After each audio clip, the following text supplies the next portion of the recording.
committee meeting. Welcome everybody. A couple items on the agenda today. First off, we'll ask for requests for bill introductions. Are there any from the committee? Any from the audience? Sounds good. All right. And just a little memo here on the agenda. There in the packet, you'll see a memorandum from the revisor's office. Jesse put this together for us. This is all the statutes which refer to TANF, and with a little explanation of what's in each statute. So all your free time, I guess we can dive into the statute books and take a look at it. Before we get into today's presentation, I guess at the last meeting, we all did our brief introductions, and we missed out on Representative Droege. Did I say it correctly? Yes. Would you like to do a brief introduction, sir? I'm Dr. Dwayne Droege. I'm the representative from District 13. I replaced Joe Newland. I'm from Eureka, and I'm a veterinarian, retired about 5 years ago. So 3 kids and 7 grandkids. I was really good at retirement, and they asked me to come and do this job, and so I hope I can get as good at it as I was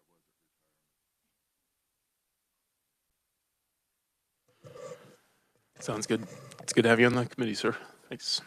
You're also my father-in-law, my mother and father-in-law is state rep, so I'll get to hear about how you're doing from them as well. So, yeah, there you go.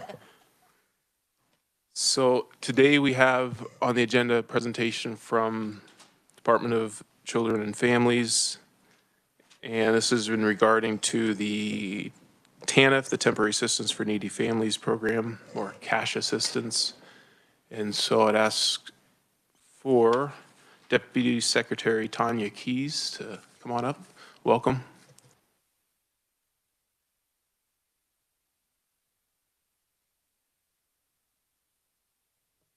Thank you, Chairman Aierkamp and committee. Thanks for an opportunity to give you all an overview of temporary assistance for needy families. I'm Tanya Keys. It's my first time here, and I'm Deputy Secretary over programs for the Department for Children and Families. I'm a social worker, have about 30 years experience in child and family well-being. I started out as a student social worker with then social and rehabilitation services when I was in college, and fell in love with this work. So that's what I've been doing. And I live in Fairway, Kansas. So again, thank you for the opportunity. You'll get to meet, I believe, Secretary Howard on Thursday. She is today in another committee and sends her regards. So thanks for having us. I'm just going to give a brief overview, and then I'm going to turn it over to our expert, Dr. Carla Whiteside-Hicks. You have a presentation in front of you just to get you grounded a little bit. In our organization, there are major programs. Today, you're going to hear about one very important program. Our programs collaborate. So, for example, we have economic and employment supports, which you all are going to be learning about today. We also have rehabilitation services, child support services, and then prevention and protection. Those services are delivered through 36 service centers, and we also then have operations within the department that support all that. So that gives you a little bit of grounding in terms of our agency structure. On the next slide, you have a little bit deeper into the employment and economic services. Those services you're going to be hearing about over the next few days in your committee. Today is cash assistance, temporary assistance to needy families. You're also going to hear about food assistance, child care, employment services, and so on. But again, today is about the cash assistance with temporary assistance for needy families. And with that, I'm going to turn it over to our expert, Dr. Carla Whiteside-Hicks, who's our Director of Temporary Assistance to Needy Families and Early Childhood Services.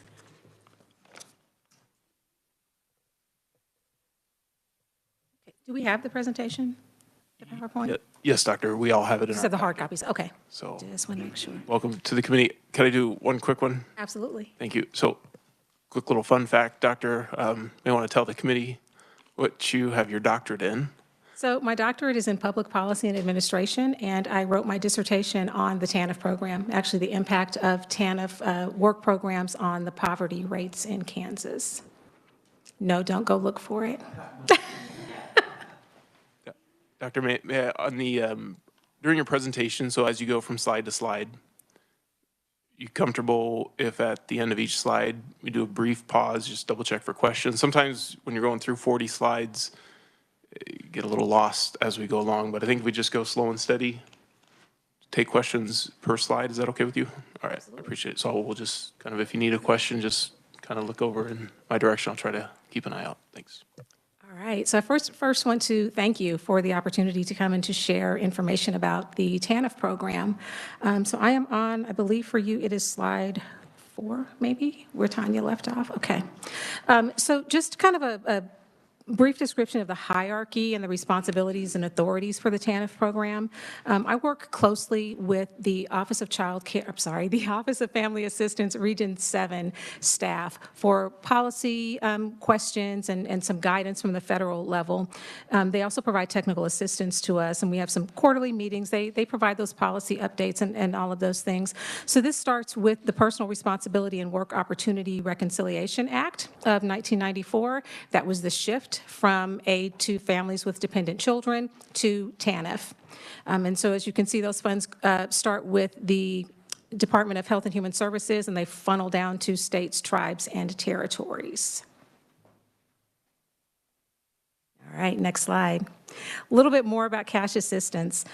Cash assistance, as I said, authorized, it replaced the AFDC program. It also replaced the Job Opportunities and Basic Skills Training, or JOBS program, and the Emergency Assistance Program. TANF is a block grant, meaning we receive federal funds and we have a wide discretion as to how we use those funds within some 4 basic guidelines that I will share with you on a upcoming slide. Congress last reauthorized TANF in 2010 as part of the Deficit Reduction Act. And since then, TANF, the funding for TANF has continued through a series of extensions. And most recently, TANF was extended through the Consolidated Appropriations Act of 2023, which extends TANF through September 30th of this year. One thing to note about TANF is that, unlike AFDC, TANF is not an entitlement program. Like, for example, SNAP is an entitlement program. TANF is not set up that way. And so, again, states have a wide discretion in terms of how we spend those dollars in any manner that reasonably meets one of the 4 purposes of TANF.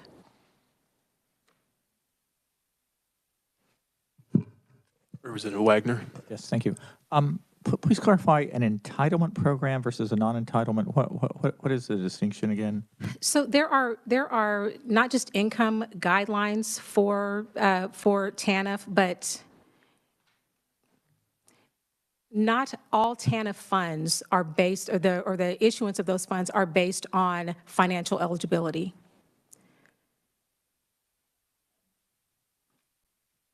And so an entitlement would mean that it is specifically based on income eligibility? So, for example, with our SNAP program, basic guideline for SNAP, your income or your countable income must be at or below 130% of the federal poverty level. I cannot say that for TANF. States have the authority to define low income, and TANF is to target low income families, and we decide what that means. All right, next slide. I mentioned the purposes of TANF. So you can see the 4 broad purposes of TANF. These are set forth in the federal guidelines. These are not the state guidelines. And we use our TANF funds in the state of Kansas to design, to fund programs that meet one of these 4 guidelines that are here. I think I mentioned also the federal language is that our programs must be reasonably calculated to achieve any one of these goals.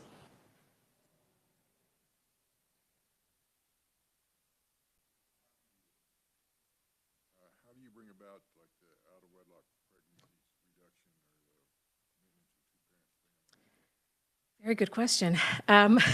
It is difficult. As you may know, it is difficult to evaluate the effectiveness of social service programs. It's difficult to say because a child or a teenager participated in this program, that teenager did not experience an out-of-wedlock pregnancy. Those are difficult things. So that's how TANF becomes really complicated. And those are some of the things that we are looking at. So we tend to look at things like protective factors. Do we have a number of protective factors in place that would reasonably reduce the likelihood that someone would experience an out-of-wedlock pregnancy?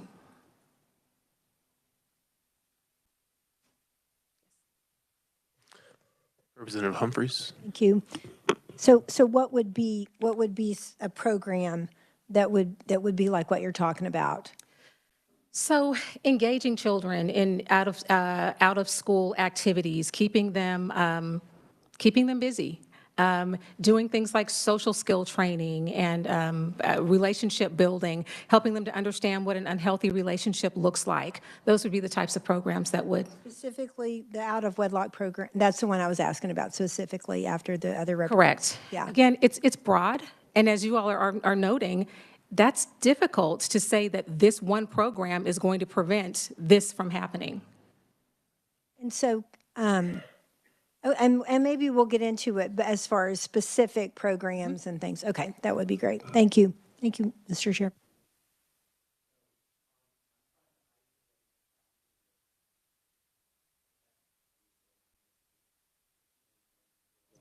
Representative, could you hit your mic? Sorry. So this is Representative Lewis. Thank you. Thank you, Mr. Chairman. Have you attempted regression analysis on that so that you can try and isolate those factors? We have not. We have not. Have you thought about doing that? Yes. Yes. Representative Meyer. Since we're on that topic, can you tell me a little bit about how much of the program dollars are spent towards preventing and reducing out-of-wedlock pregnancies? We will get to that a little bit in the presentation. I can also provide another document to you to supplement. So in our TANF state plan, we have to identify for every program we're funding through TANF, we have to identify the purpose, the TANF purpose that program meets. And so we can back into those numbers that way. Representative Howell. Could you just explain these four broad purposes? Where did they come from? Past legislative action, or how did they come to this? These are in federal statute. So TANF is authorized. It is part of the Social Security Act of 1935, and I believe these are in Title IV.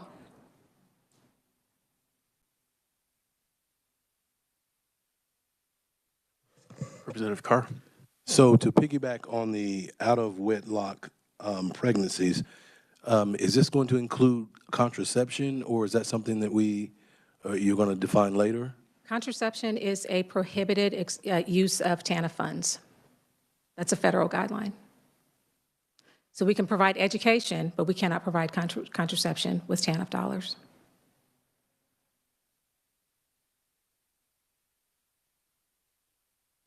Great, thanks. Okay. All right, the next slide. TANF within DCF. So TANF services, we have two primary roles here. TANF Services is part of the Strengthening Family Services team that I lead. And so we are responsible for, as I mentioned before, the TANF state plan. We are responsible for federal policy, for state policy, making sure that what we are doing with our TANF dollars aligns with our federal and state laws. We're also responsible for eligibility, which of course goes along with those things. And we are responsible for some of the grants, contracts, and interagencies, but not all of them. So for example, in employment services, those individuals are responsible for case management for families who have been approved for TANF, and there are adults in the household who are required to participate in work programs. And so employment services also has contracts with organizations in the communities, in various communities around the state, to provide additional supports for those who are receiving TANF.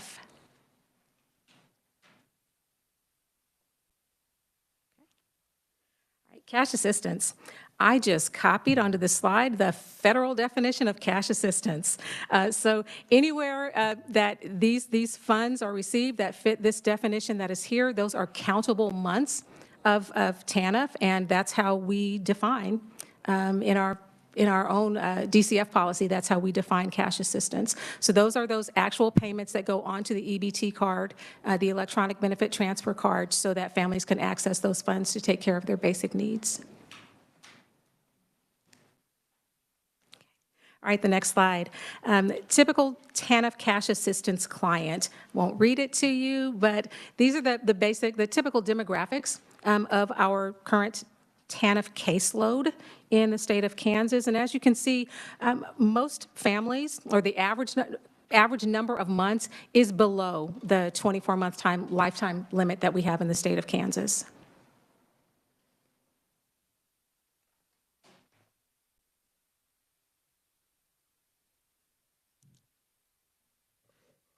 I got a quick question on the TANF clients with earnings, 30%. So 70% of TANF recipients have no income. Correct. And is that just income based on their individual workings, or is that income all? That is all income. Yeah, all countable income, I should say. So for example, if an adult in the household receives SSI, Social Security benefits, that individual is not eligible for TANF. So that's not countable income that we would have, that we would count as. Yep. Okay, so of the 70%, some of those do get Social Security. Could be Social Security. We also have grandparents who are caring for children. So I could apply for TANF benefits if I have primary responsibility for my grandchildren, I could apply for TANF benefits for my grandchildren, not for me, for my grandchildren, and my income would not be counted. Okay, great. So it's not really 30% of households have no income. It's the specific individual. I can verify how we, yeah. Yep, I can verify the calculation. Yeah, Representative Humphrey. Thank you, Mr. Chair. So just a quick question. You said the average length of time was 12 months, but the federal limit is 60. 60 months? 60. Okay. And that's now in place. I mean, during COVID, wasn't there some waiver of that length of time, or? Not for TANF. Okay. Because the 24-month time limit is in state statute, so no, we did not extend eligibility beyond those 24 months. So the federal government says 60, but the state says 24? Correct. Okay, thank you. Representative Howell. So just to clarify, so when it uses the term clients, children could be clients. No. In a scenario like you just mentioned, okay, so explain that to me. Only the adults. Arkansas. So when we're counting income, when we're giving you information around income, females, the average age, those are the adults in the house. And actually, these are for the primary applicant on the case.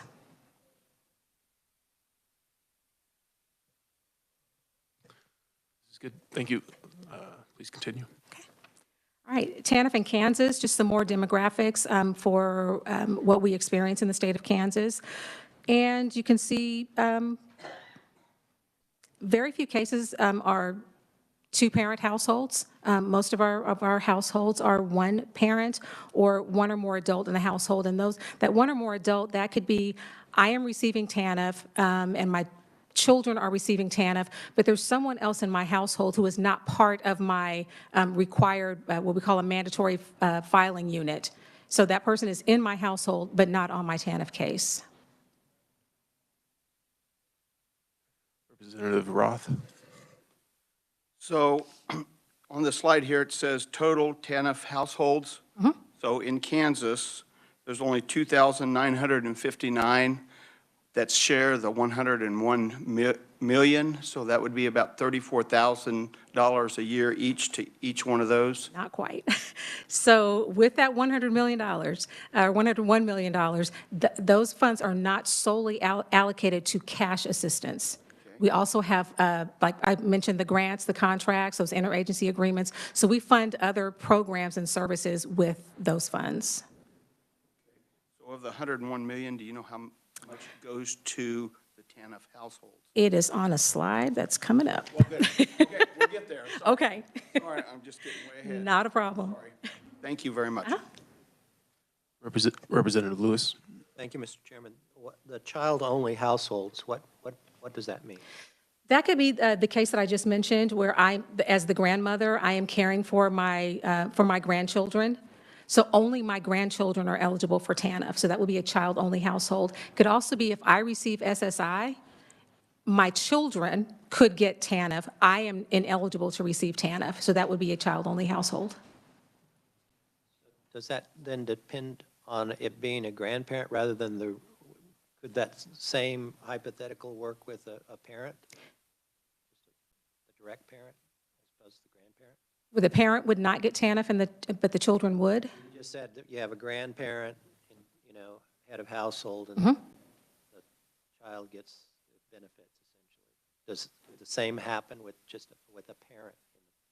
In some circumstances. So for example, if the parent receives Social Security benefits, if the parent receives SSI, then the children can get TANF, the parent cannot. Yeah. And does DCF have a breakdown of these 2,900 households per county? Yes, we can get that. That'd be great. Mm-hmm. Looks like that's that for that slide, so thanks. Okay.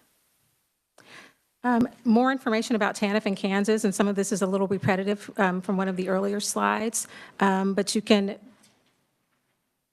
one of the things I will point out is that only 10% of our TANF households are receiving child care assistance, and then over 66% of our TANF households are also receiving food assistance.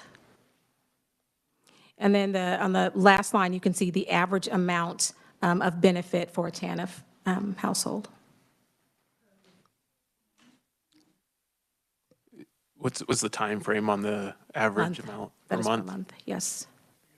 And I will share the maximum TANF rates that's coming up on a slide.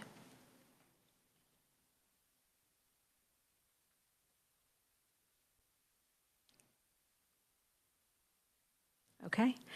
TANF cash assistance caseload. So this just shows you how our caseloads have changed over the years. We did have a slight increase in 2020, and we attribute that to the public health emergency related to COVID-19. But since then, the numbers have continued to decline.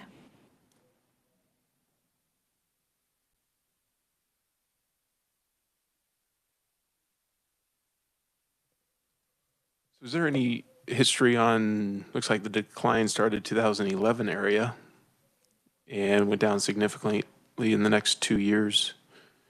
I know over the past few years has been with the HOPE Act and different things, a little bit more restrictions on it, but what would be one of the causes back then? 2011, I believe, is when the state requirement or the state maximum number of lifetime months went from 60 to 48. And then in 2013 is when we went from 48 to 36, and 15 is when we went from 36 to 24.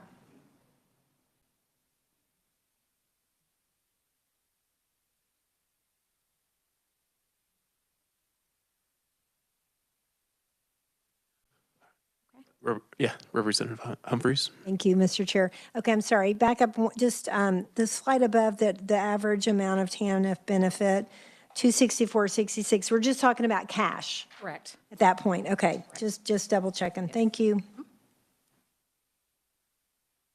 Thank you, Mr. Chair. Okay.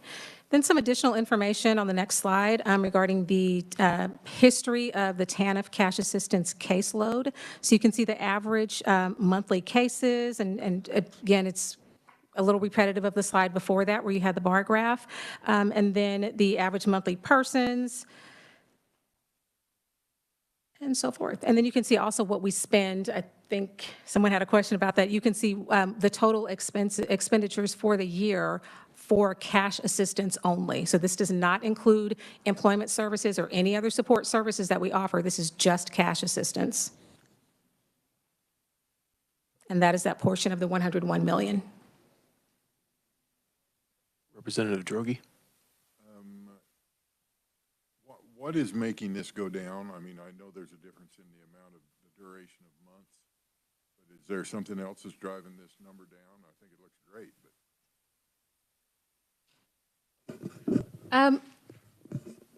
I can make assumptions, and I don't want to do that. We do not have the data for me to be able to accurately answer that question. And that is something that we are working on.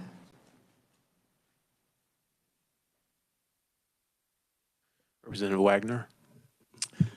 Thank you for putting up with all these questions because it's quite a lot. But so the total cash assistance, it's only like a $10 million budget effectively, or as far as expenditures.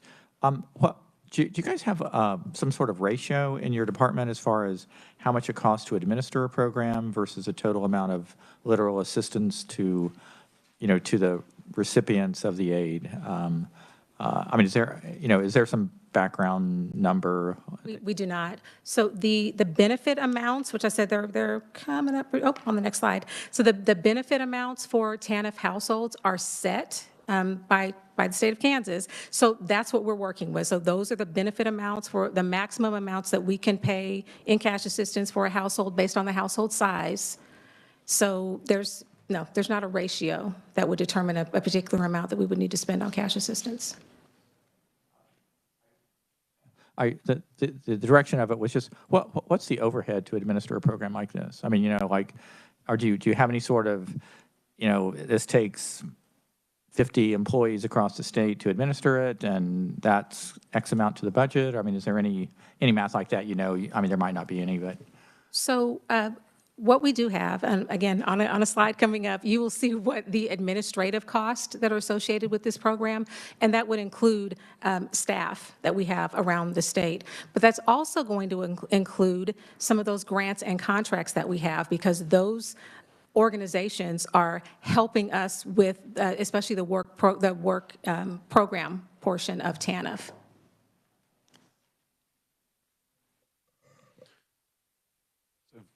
Two questions. The block grant from 1994, 96 area, has it always been 101 million? Yes, it has not changed.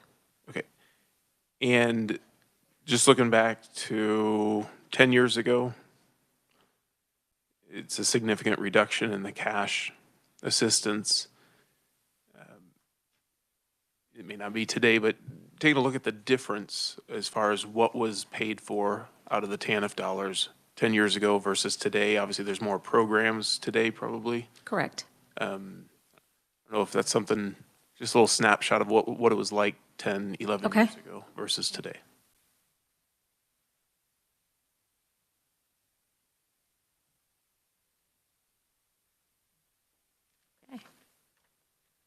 All right, the long-awaited slide.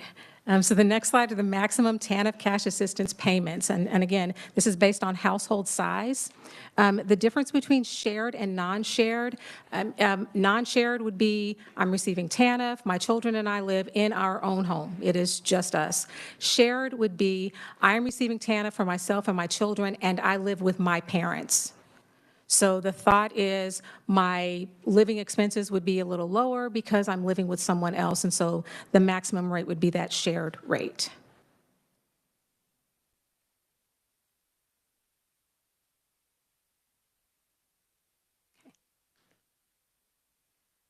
All right, the next slide. TANF cash assistance application. So this is how Kansans can interact with DCF to submit an application or submit information that is required for us to make an eligibility determination. And as you can see, we have opened it up. We try to make this as easy as possible for our clients to be able to interact with us. I will say on the online application, clients do have the ability to upload information to us also, so that they do not have to come to a DCF office and wait to be seen or to have their case processed.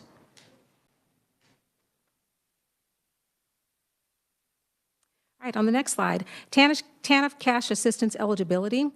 These are not all of the eligibility factors that we look at. So I just am highlighting some of the more common ones, and that is residency and citizenship. So we do look at those things. You do have to be a Kansas resident to receive TANF in the state of Kansas, and you also have to be a U.S. citizen, a legal alien, or a qualified alien. And then you must have, this is a federal requirement, you must have a minor child in the home. And Kansas has defined that as an unborn child, a child under 18, or then as the federal guidelines allow for a child who is 18 years old but working toward a high school diploma or a GED.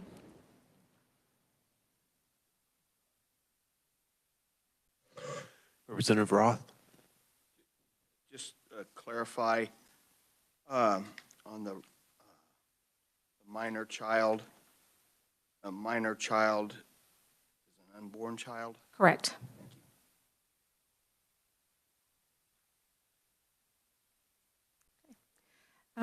Some more information about eligibility. I talked a little bit ago about the mandatory filing unit, and so obviously it's the child because that is a requirement for receiving TANF. And then you can see the other things that we look at to determine who must be included in the mandatory filing unit. And when I say that, this is determining whose income we are going to count, who is going to be required to participate in work programs. Most of these guidelines are built into our eligibility, well, they all are built into our eligibility system. So our eligibility workers don't have to memorize these. It's in our system. We have built these rules into that, and it makes those determinations for us. There is an asterisk next to the cohabitating boyfriend or girlfriend. That is something that started with the HOPE Act in 2015.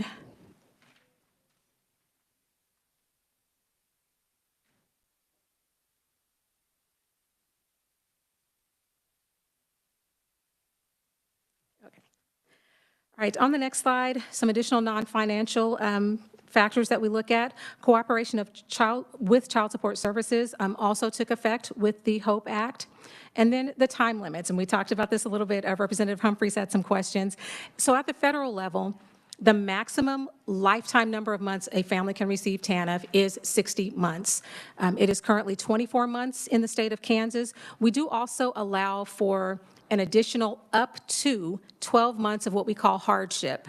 And the reasons for hardship are listed here. Those are in state statute. And so those would be some reasons why a family could go beyond 24 months. If a family is receiving TANF during that hardship period, we do evaluate those cases on a monthly basis to determine if the family continues to be eligible for the following month. With that 24-month limit, just a side note, Urban Institute, which is a not-for-profit research organization that focuses on upward mobility and equity, does an annual survey of states to determine what state policies we have around TANF. And I was just looking at it this morning, and in addition to Kansas only having a lifetime limit of 24 months, there are 2 other states that have the same limit. And then there are also 2 states that have a limit lower than 24 months. The majority of states have a lifetime limit of 60 or 48 months.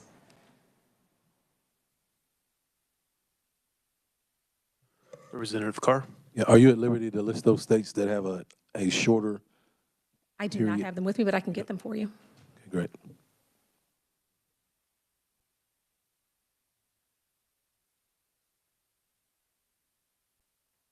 Sorry, Representative Humphreys. Thank you, Mr. Chair. Sorry, I'm always a little behind. If we could go back up to the slide right before slide 17.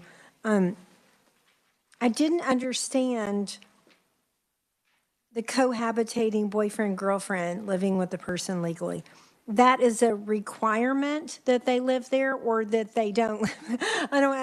Explain to me what that is. And I understand the asterisk means HOPE Act, but can you explain what this is? I mean, what you're talking about here? Because the other things are that, well, I'm sorry, you just go ahead. No, that's fine. So my boyfriend is living with me. I'm getting TANF for myself, for my children. My boyfriend is part of my mandatory filing unit. And so that my boyfriend and his income would be considered when on my TANF case. I see. So the mandatory filing unit includes the child for whom the assistance is requested, the blood-related or adoptive siblings, the parent, and so on, and the cohabiting. Yes. Got it. Okay, thank you. That's super helpful. And at the next slide, PPS stands for what? Prevention and Protection Services. Oh, yeah. Okay, sure. Thank you. Thank you.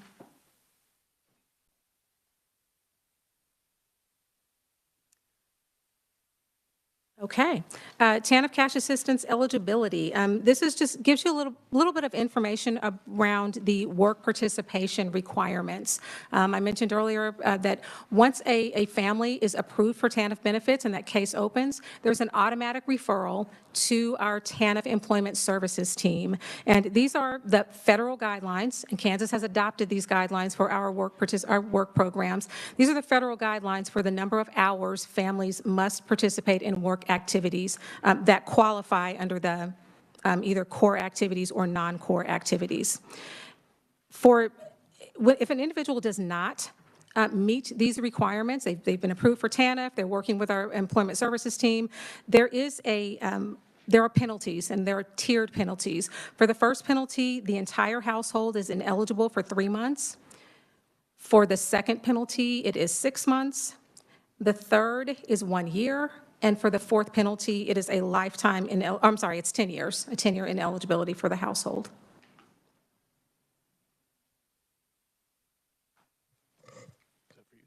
Representative Meyer?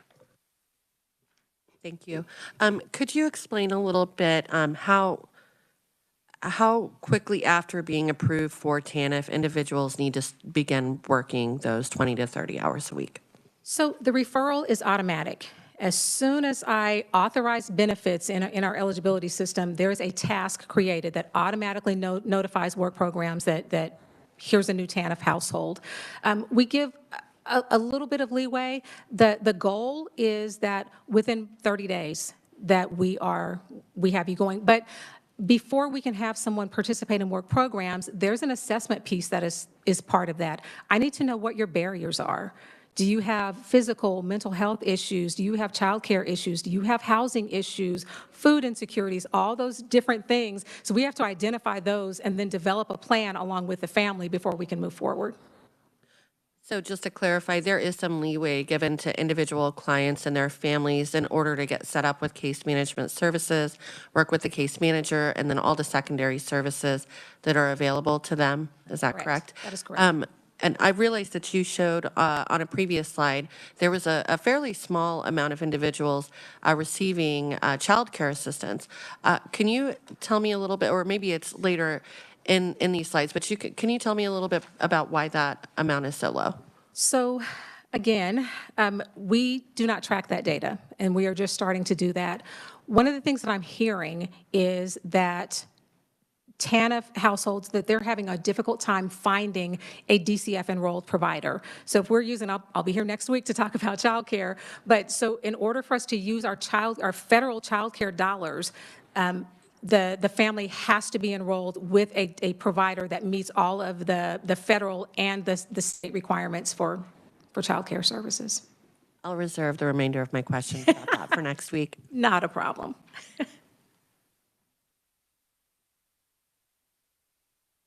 Okay. Some more about TANF cash assistance eligibility. Another non-financial factor is our suspicion-based drug testing program. This is pre-HOPE Act, but it is mandatory. So we're looking for certain hints that an adult in the household may be experiencing some issues with substance use disorder.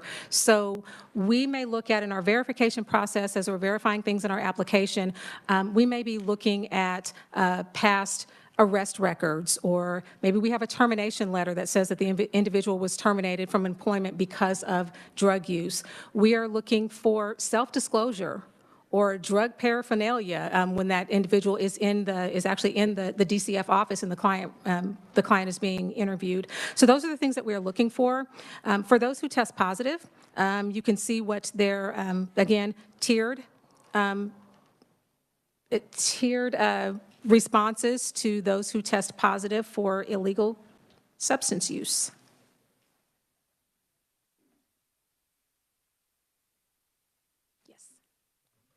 Representative Meyer.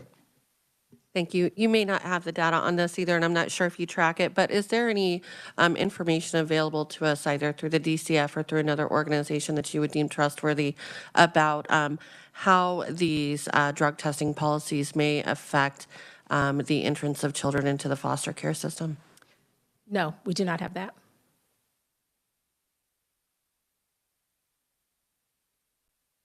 That's a good one. That's something we could track. All right, so the next slide is, again, talking about suspicion-based drug testing. I'm sorry. Oh, okay. And so you will see the number and then the percent of the total TANF adults who test positive, and that is for the calendar year of 2022. And I will also add that for those who test positive, the majority of those positive tests are for cannabis. Representative Meyer. Given that the majority of those positives are for cannabis, would there be any change to DCF regulations if the state were to decriminalize or make medical cannabis legal, or is that a federal issue? It is not a federal issue. Okay, so this is purely state-based. Correct. So we could theoretically change that requirement so that parents or individuals testing positive for cannabis would not necessarily be removed from the TANF program. Correct. Thank you. And I will say, so when an individual tests positive, that's not an automatic, you no longer get TANF. The individual is also referred for substance use disorder intervention, just some help. So we have those support services that we have a contract with an organization to provide those services, because obviously that is a barrier for that family moving toward economic mobility. So just to clarify, even if the individual is using cannabis-based products for medical reasons due to chronic pain, disability, et cetera, they would still be referred to a substance use or substance abuse program, even though they were using it as they needed for medical reasons, correct? Correct. And a reason we would refer anyway, because we are not the resident experts. We're not the subject matter experts in substance use disorders. So we would refer that client, and then it would be up to that agency to determine whether or not, is there a, I don't know, is there a prescription for that use? So they would be looking at things like that. Thank you. Representative Howell. So if you refer a client to receive substance abuse treatment, does TANF pay for that treatment? Yes, we do. So it comes out of the TANF treatment? Correct. Okay, awesome.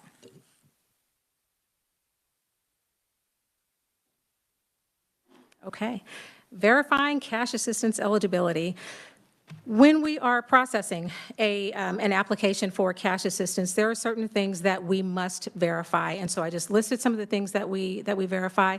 Disability is there because disability could be a reason for an adult to not be required to participate in work activities. But we would have to have verification of that unless it's obvious. If I see you in a cast, on your arm, and I know what type of work you do, that could be a reason to exempt you for a short period of time, not forever. But we do, in most instances, need something in writing from a healthcare professional that would exempt someone for those.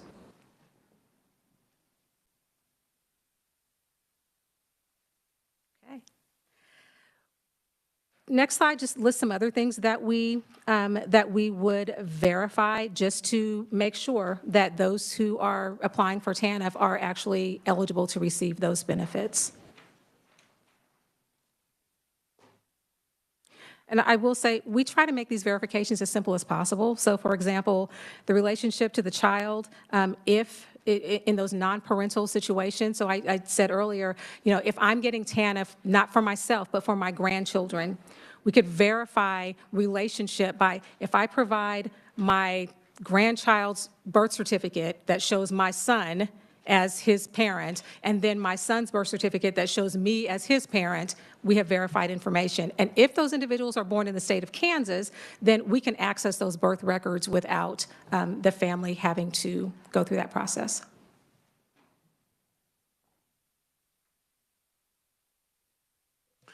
Representative Carr. Thank you, Mr. Chair. So let me back up just a moment. So in the event that you have a qualifying child and a grandparent, if we go back to the limitation of time, we are still capped at the 24-month period, no? We are not. Okay. Because the 24-month period really is for the adult, and there's no adult receiving those benefits. Okay. So. Thank you.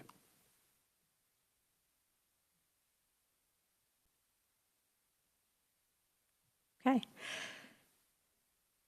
The interfaces, these are a list, and I believe it's on the next 2 slides. These are some ways that we use to verify information. Some of these are just automatic interfaces into our eligibility system. Others are systems that we would access manually to be able to determine whether or not a household is eligible. A common thing that we're looking for is unreported income. So if we can look at Department of Labor, we can look at the, LexisNexis, we can see income that's out there, and hopefully we can see if it just started or if it just ended, and we can calculate benefits that way.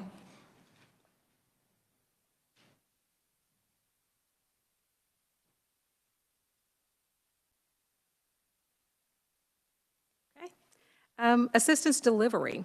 I mentioned earlier, clients receive their cash assistance through the electronic benefit transfer, and so they access those benefits through their EBT card.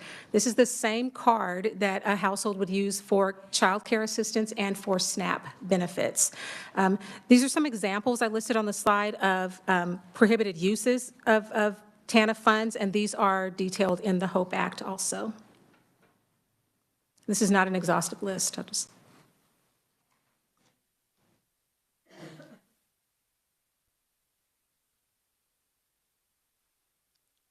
Okay. Compliance. Federal reporting. We have several things that we report to the feds to make sure that we are using TANF funds appropriately. TANF state plan is submitted every 3 years. We are actually working to amend our state plan now, and then the new plan will be effective October 1st of this year.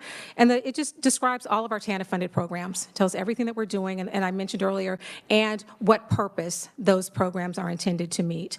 Some of these are financial reports, and as Tanya mentioned earlier, we have, we share some of our resources within the agency, so I do not complete the financial reports. I'm not the fiscal person. I am the program person. So we have a fiscal team responsible for those financial reports that are submitted, and then my team is responsible for those that are more program related.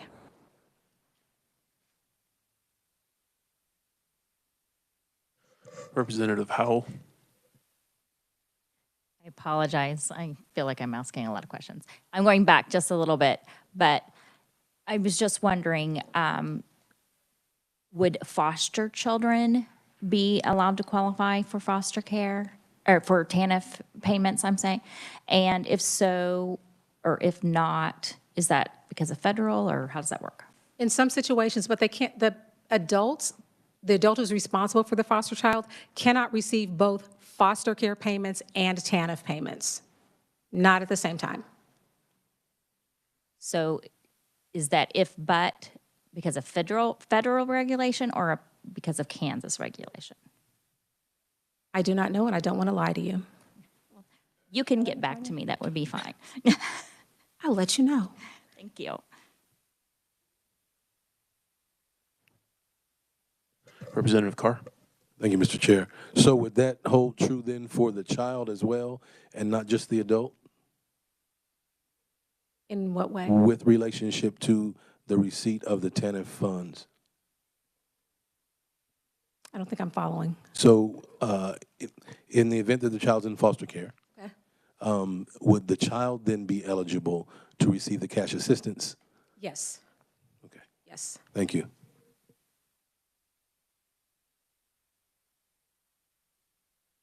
Okay.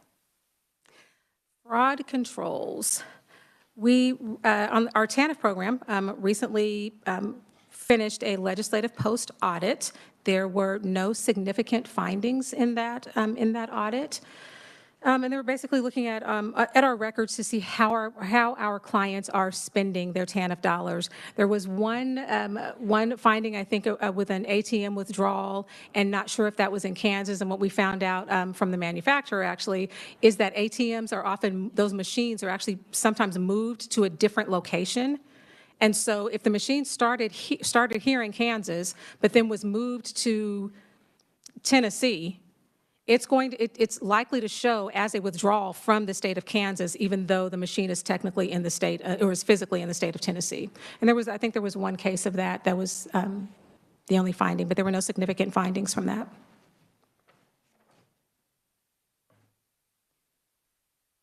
We are also currently participating in a single state audit. We are still we're still submitting information for that, so I do not have findings for that one at this point. But I did list the key review categories, those things that are being evaluated during this audit.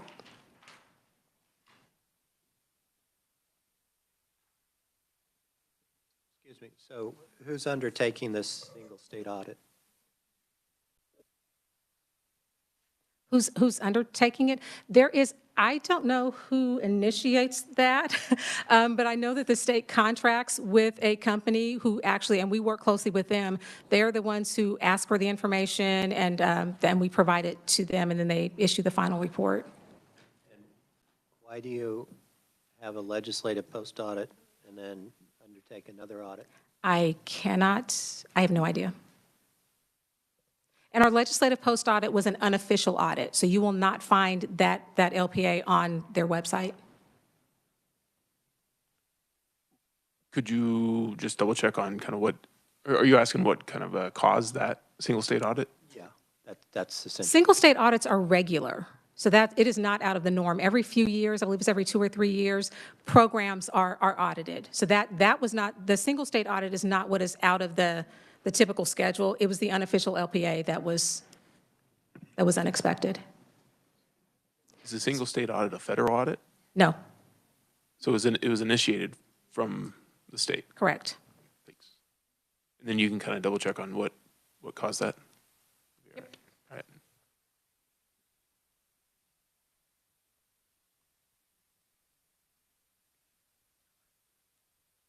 Let you finish writing there. All right, Representative Humphries. Thank you. So I'm sorry, just to follow up on that, because that was my question too. You said every few years there's a single state audit. So it's not the federal government saying, okay, 10 states are going to do it this year and then 10 states. So Kansas on its own through the years has just decided to do their own audit. Correct. And do you have reports from past audits that they've done? Yes. Okay, so that would maybe be another thing that would be helpful to get. Thank you.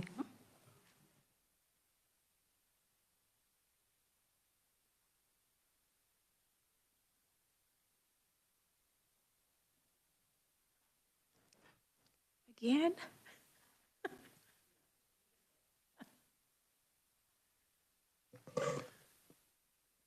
So I didn't see a slide to put this question on, but a couple ago,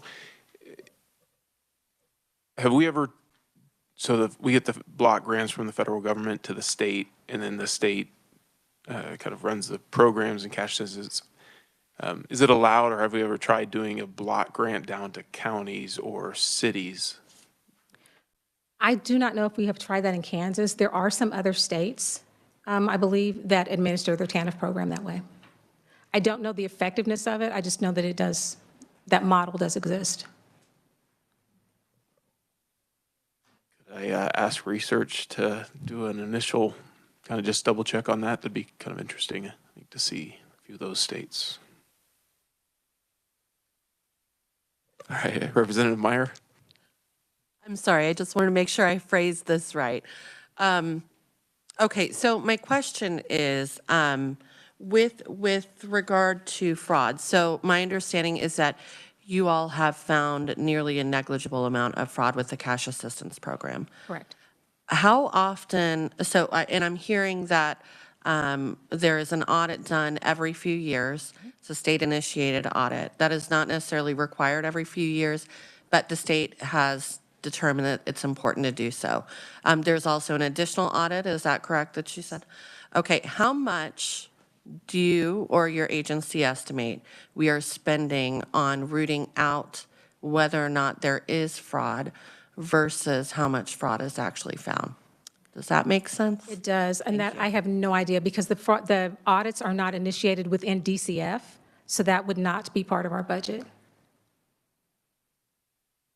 Okay, so the budget for the DCF does not include fraud finding, but that is a different budget. From what department does this come from? That's what I'm checking on. Oh, right, okay, now I understand. Thank you.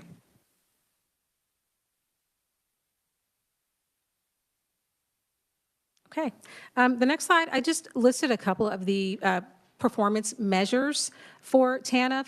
All of our programs have performance measures that we track every year. And so these are just two of them, like I said, that I noted. We do have a long list, so it's not just TANF. It's different parts of TANF, the grants and contracts that we have within TANF. It's SNAP, it's child care, Kansas Early Head Start, all of those have performance measures that are attached to them. So that is one way that we do try to track the effectiveness of our programs.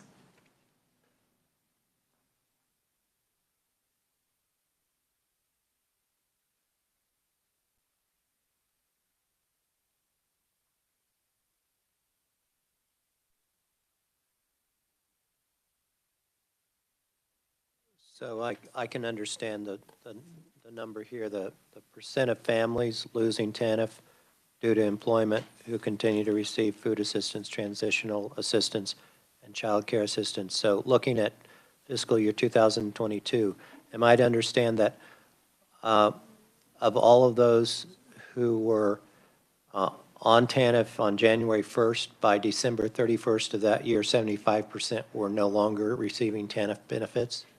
So this is the state fiscal year, but the concept is the same. It would be, yeah. Correct. So 75% of those who lost TANF because of income are still eligible, financially eligible for, and receiving one of those other programs, food assistance, child care assistance. Okay, so I misunderstood that. Thank you for that. What is transitional assistance?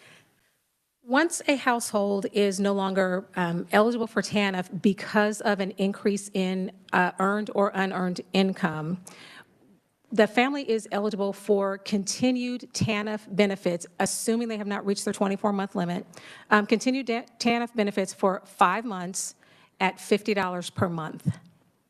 And that is, you've started a job, so we're going to help you with uniforms, things like that. Or it could be maybe the household decides that they don't want to accept that payment, but they still need help with those uniforms. So we can still provide those types of services for those clients to help them kind of ease back into the workforce.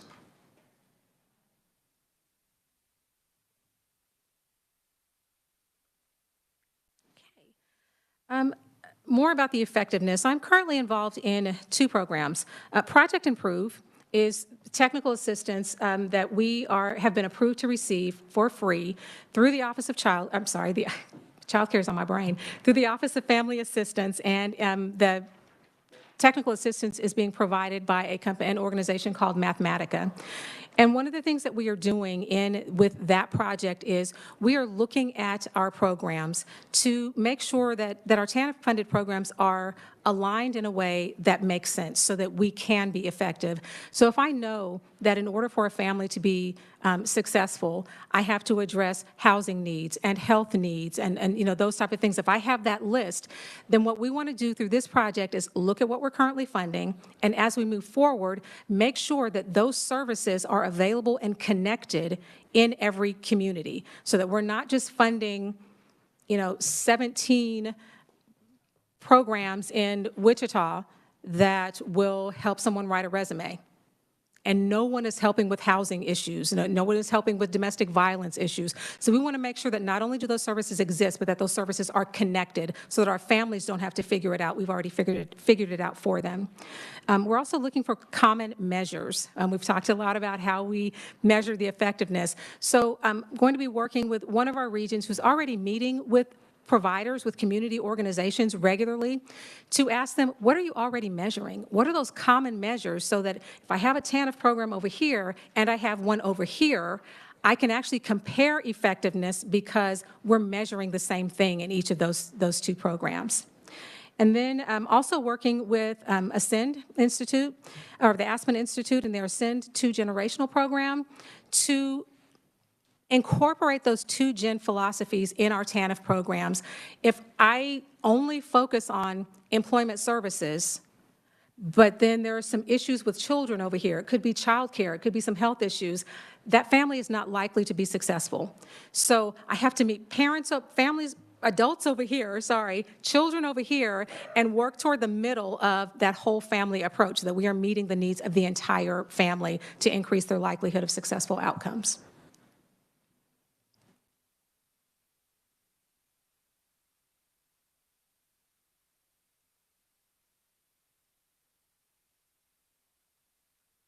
And they Representative, sorry, if you don't mind, just kind of give me a note, mainly to announce your name, just for those online listening, just so they know who's speaking. But Representative Lewis. Thank you, Mr. Chairman. Representative Bob Lewis. So the Aspen Institute is funding that Ascend 2 Generation Network Partner Program? Correct. And both of these initiatives are at no cost to us. So we are not using TANF dollars to fund these, or to finance the participation in those programs. Thank you.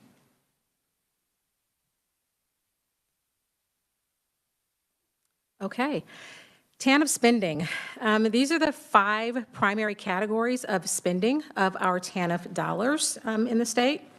On the next slide, you will see those specific areas that we include in TANF transfers out. There's nothing by the CCDF fund because we have not transferred funds recently. It's just still a line item in the budget.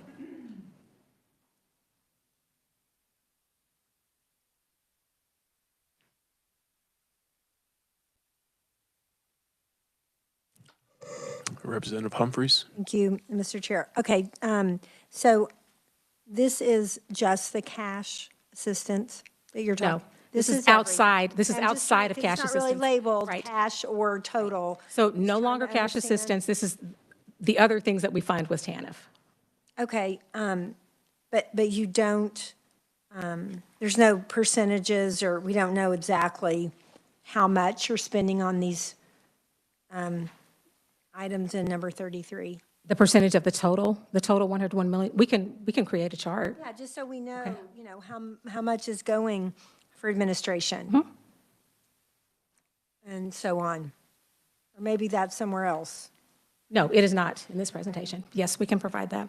All right, thank you. Thank you, Mr. Chair.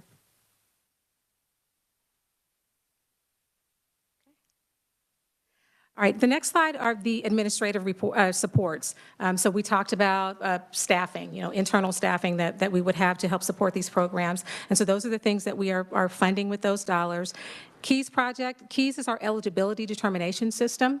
And so programs share the cost of maintaining that system, since it is a shared system. I will also note that for TANF, the administrative cap is 15%. That is set at the federal level. So those are things that we're looking at when we are entering into agreements to make sure that we are staying up under that 15% cap. Representative Meyer. Thank you.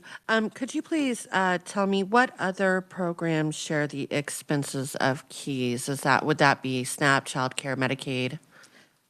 Yes, there is the medical side of it also. So on non-medical, yes, those are the programs. Also our LEAP program, the energy program, those would be included. Actually, those programs that were mentioned earlier, I think on one of the first couple of slides that listed those things in economic and employment services, those would share in the cost. Okay, great, thank you. Mm-hmm.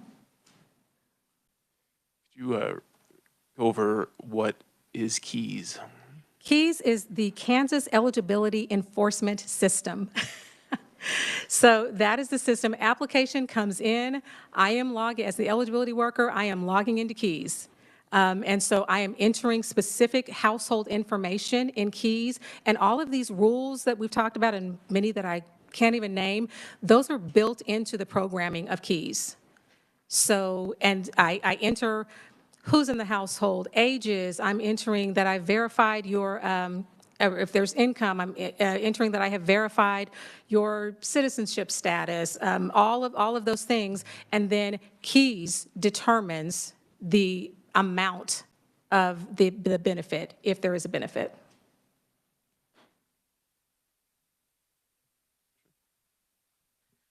So to clarify, KEYS is more of like a case management assistance software for the departments who are working on these cases. It is not directly connected with like an online application or anything like that. Or is it? Does the online application directly slide into KEYS? It does. It does. Okay. And then does it self-populate, or does a case manager or caseworker have to get in there and start going through all of the data? Both. It self-populates, but there's a little asterisk there that says, hey, this is some new information that came over from the online portal. Is this what you want to accept or no? And so I do have the option of accepting or rejecting that information.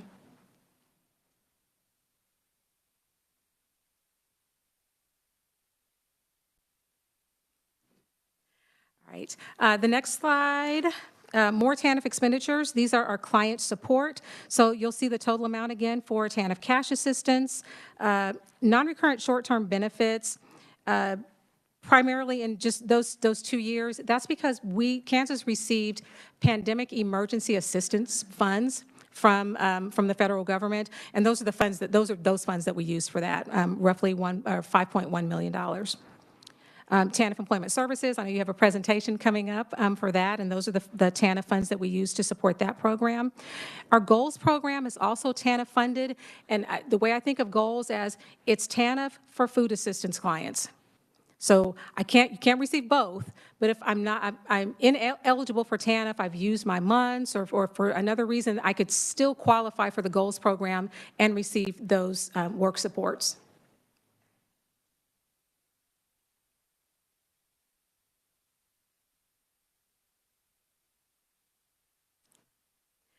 And the next slide starts our competitive grants. So these are those grants that we would put out for RFP, request for proposals. And so you can see the services that we currently fund. These grants are funded through our Youth and Family Stability program. And so there's some TANF funds that have been allocated for that. The current grant will expire on September 30th of next year. And so we will be sending out a new RFP to be able to fund those programs. But again, hoping to use some of the information gathered from the technical assistance that we're receiving to better align our program. So first, it will help us to draft the RFP to make sure that we are actually looking for those comprehensive services. And then as we evaluate those proposals that come in, making sure that we are meeting those identified community needs. This is one of those areas as we draft that RFP that I will be reaching out to our regional staff to help identify the needs in their particular community so that we can take those items into consideration as we're evaluating proposals.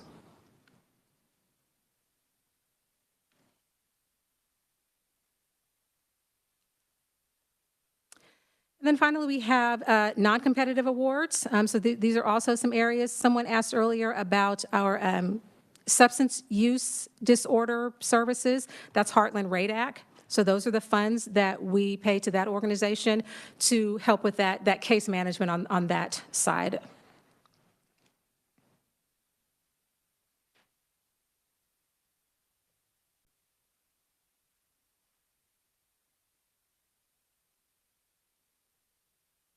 Representative Humphries. Thank you, Mr. Chairman. So it's super striking as we look at this, how much foster care gets compared to all the other non-competitive awards. Can you explain that a little bit? I would need someone from fiscal to explain that, or higher than I am. I don't control these dollar amounts. I'm not trying to pass the buck, but no, I'm not part of the conversation where we set those dollar amounts for those programs. We do know that there is a high need for funding for foster care. And so providing services for foster care fits really within the purpose of TANF, because if we can support those children and those families, then, and if we do it right, then hopefully we can prevent those individuals from continued interactions with DCF, or, those children now, maybe we can prevent them from having interactions as adults with DCF. Yeah, so I'm not questioning if it's valid or not. I'm questioning just, how is that administered? I mean, we Representative Carr asked about, so it's not the foster families that are getting TANF, but it's through the foster children, actually. And so, I mean, I just, that's if we get $101 million from the feds, and 30% of that is going to the foster care system, it just would be interesting to understand a little bit more about that. And then I will just say that other question I asked you, it went back to slide number 33 about the total spending, and then those 5 areas. And then you actually, each one of the next 5 slides answered my question. And so when we add up, the next 5 slides, which is the, transfers out, administration, client support, it's around $101 million. It's more like 103. It is. And so I'm assuming, is that Family First grant, that's the non-competitive award, 500,000, is that in addition to that 101 million TANF, or are these These come out of our 101 million. all of these come out of the 101? Correct. So even when we were getting that Family First grant, it didn't add on to what we get from the federal government? Because I sort of thought that when we were making changes to be able to receive Family First. So these funds are to help support the Family First model.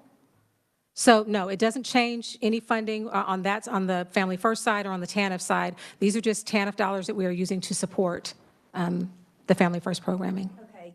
And you kind of were readily agreeable that it didn't exactly add up to 101 million. Did you want to? You noticed that. So we are currently, and for the last several years, we are spending more annually in TANF than we are bringing in. So another reason for, like I said, those projects that I'm working on with Mathematica and with Aspen Institute, to better align our program and to help get that spending aligned and help us to be more socially and fiscally responsible with our TANF dollars. I see. Mr. Chair, may I continue just a couple questions? Okay, so that brings me to a question I had about the effectiveness with Project Improve and the Mathematica and Aspen. What are the outcomes that you're wanting to see? I mean, what is the goal here? So evaluating, I mentioned it, evaluating social service programs is extremely difficult. I can tell you, it's easy to see that I gave you $2 and you spent $2. It's much more difficult for me to determine the long-term positive outcomes a family has experienced because of their interaction with a particular program. That's difficult. So those are the things Mathematica is helping us with, is what are those outcome measures that we should be looking at that will help us, and does it go beyond what we can do internally? Do we need a do we need to have an agreement with a university and their research team to help us do this? So they're walking us through that process right now of how we can best do this with the information we have. What are the outcomes that we really want? Because I just have to mention on slide 31 that, we're talking about the percent of families losing TANF due to employment. And I just would, even that language kind of bugs me, because isn't it more like graduating from TANF? I mean, it seems good that they don't need TANF anymore. It seems like that should almost be, now I don't know if that's what you meant here. I don't know exactly what the slide is referring to, but even just using that language, they lost their TANF. Oh, so sad, too bad. Instead, like, they don't need TANF anymore because of employment, because they did those, you know, some of the employment, you know, they worked on whatever they needed to work on. So I'm just asking, what are the outcomes at work? Isn't it to help people not need TANF? Right, and that's where the evaluation is a perfect example of how complicated the evaluation can be. What are those outcomes? I would say the outcomes differ by family. Families should be able to determine that for themselves. I can't define for a family what success is. So I'm no longer receiving TANF because I'm working. So I'm no longer income eligible to receive TANF. If I have one child who's 13, and I have a job making $15 an hour, so that's why I no longer receive TANF, and I'm living with my parents. I may be able to make it on that $15 an hour. But if I'm a single mom, I have 3 kids, and I'm living on my own, $15 an hour, I'm going to argue that that's probably not going to pay all of my living expenses. So it really does depend. What is it that the family determines is economic mobility for them? And that's part of that case management process. So it's not DCF saying, when you do this, you are now successful. It has to be a conversation with the families. Thank you, Mr. Chair. Representative Carr. Thank you, Mr. Chair. My question is with respect to the competitive grants. Would we, or is there a comprehensive roll-up of the services that the grant recipients provide with respect to the grant amount? Yes, I can give you a document that has that. I can provide that. Fantastic, thank you. So I think that's a great question. And also on the non-competitive awards, could we receive the similar thing? Thank you. Representative Meyer. Thank you, Mr. Chair. So just a question as we're moving through this, and I don't know that I didn't see that it was addressed during the eligibility requirements section. So in order for someone to qualify for TANF benefits, we know that they have to have certain things going on for them, right? But do they have an income limit? And if so, what is that? We do not. So we base Kansas has set forth those maximum TANF monthly benefits. So basically, if your income falls below that, you may be able to receive some TANF. If your income is below or is above those, you are not going to receive TANF. And so can you tell me what that percentage of FPL is? There's not one. We roughly estimate that it's between 24, maybe 27% of FPL, but because it's directly tied to those specific amounts, so with our other programs with SNAP, the amounts are dictated by the percent of FPL.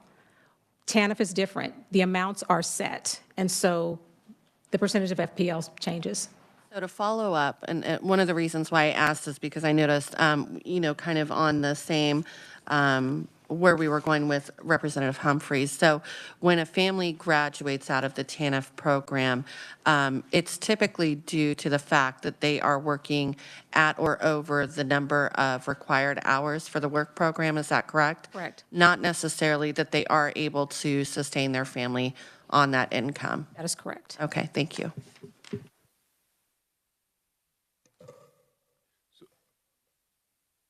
It's kind of connected to slide 31 again. It's the performance measures 2019, 2020, 21, 22. The percent of families losing TANF due to employment who continue to receive food assistance and other assistance. So we went from in 2019, 94%. It's kind of high. Down to 88, down to 71-ish, down to 70, or up back to 75. It's a lot of variation as far as percentages from just what we've seen. I've seen in different committees' presentations. Any thoughts on that? We can likely, well, I know we can. We can run a report. We have reports that will tell us why a family left TANF, if it was income or failure to cooperate, things like that. So we can try to back into some reasons for those numbers to fluctuate that way. Representative Meyer. Sorry, you said something that led me to another question. So you said failure to cooperate, but typically, in my experience as a social worker, it's less failure on the part of the client to do things because they don't want to.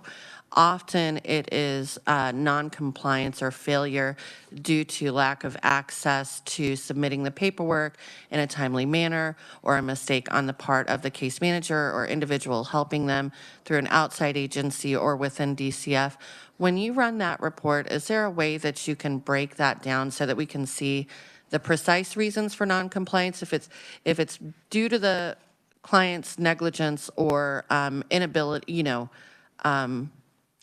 lack of desire to complete the requirements, or if it's actually just accidents or mistakes made by caseworkers?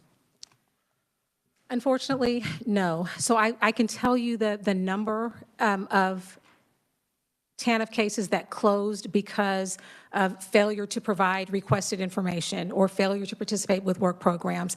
We do not currently have a report that would give the details that you are describing. And you make a valid point that we have to meet clients where they are. And that's part of that case management process. So, if I mail you a letter and I know you're supposed to send it back to me, well, if you are always late to appointments and you never check your mail, I probably need to do a little more intensive follow-up with you before I assess a penalty, and that's part of that process, the case management process. Is that taken into account when working with outside agencies outside of the DCF? I understand that the DCF caseworkers will typically go above and beyond in order to do that, but a lot of times there's other agencies that are assisting the individual clients with completing those applications, and for various reasons, depending on a caseworker's caseload, or any number of things could occur. Is there any additional follow-up with that caseworker typically to make sure that happens, or not typically? So are we talking about with the actual TANF application or with the employment services piece of it? Both, actually. So with the application, I can say as a former caseworker, yes, or eligibility worker, yes, I would look at that. So if I know that United Way helped this individual with the application, there's a little more that I would do to help to make sure that we get that information on time. And we would not just deny an application because we're missing information. We're going to send a notice that says, here's what we're missing, and you have 10 days to get it to me. And even if we get that information after the 10 days, depending on the time frame, we could still use that submitted application to process those benefits. For the employment services side of it, I don't control those contracts that Employment Services has with providers in the community to help with those job search tools, things like that. So I don't know how they follow up that way. Thank you. Mostly it was just a clarifying question for everyone. Sorry. Okay, I'm almost afraid of this next slide. Maintenance. Maintenance of effort requirements. Remember, I am not the fiscal person. So we've talked about, TANF is a federal block grant. So we get that money, we do what we need to do with that to reasonably meet one of those 4 purposes that are set forth in federal guidelines.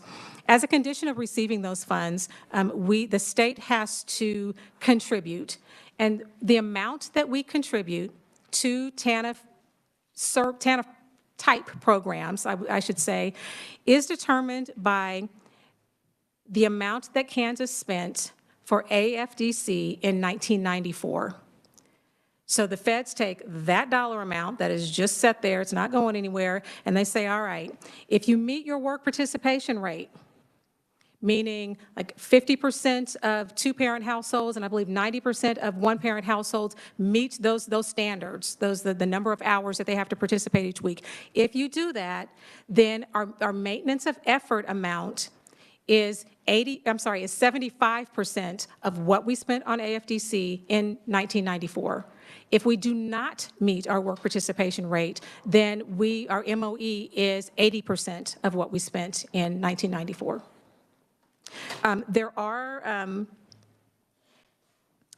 There are penalties that are associated with not meeting our MOE, and it's twofold. So the first is that our federal block grant for the following year is reduced by the amount of the shortage. And then also, the state must expend additional state funds to make up the difference, and this additional expenditure does not count toward the MOE requirement in the subsequent year. And Kansas typically meets our MOE, by the way.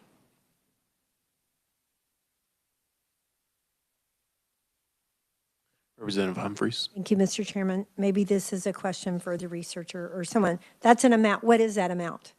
What was it in 1994, and what is, I mean, I can figure out what's 80% or 75%. Do we know that? So I have that number in in the narrative, so let me go ahead and pull that for you and get it to you. Thank you, Mr. Chairman. I'm going to back up real quick because I believe I misspoke. Our target rate for work participation is 50% for all families and 90% for two-parent families.